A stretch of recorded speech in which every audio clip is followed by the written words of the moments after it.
ہم سب نے دنیا سے ایک دن جانا ہے، لیکن سوال یہ ہے کہ ہمارے جانے کے بعد دنیا میں باقی کیا رہے گا۔ حدیث مبارکہ سرکار علیہ الصلوۃ والسلام نے ارشاد فرمایا کہ جب انسان دنیا سے چلا جاتا ہے تو اس کے اعمال ختم ہو جاتے ہیں سوائے 3 چیزوں کے۔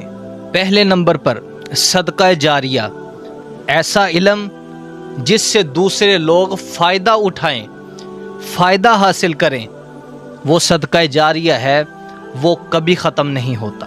دوسرے نمبر پر نیک اولاد، جو انسان چھوڑ کر جاتا ہے اور وہ اپنے والدین کے لیے دعا کرتی ہے، وہ ان کے جانے کے بعد بھی وہ باقی رہتی ہے۔ اصل سرمایہ وہ ہے جو قبر میں جانے کے بعد بھی ہمارے پیچھے باقی رہے۔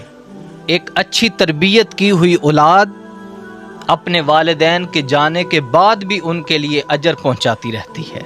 یاد رکھو، دنیا کی جائیداد ختم ہو جاتی ہے، لیکن نیک اولاد جو انسان چھوڑ کر جاتا ہے وہ ہمیشہ انسان کے لیے پیچھے باقی رہتی ہے۔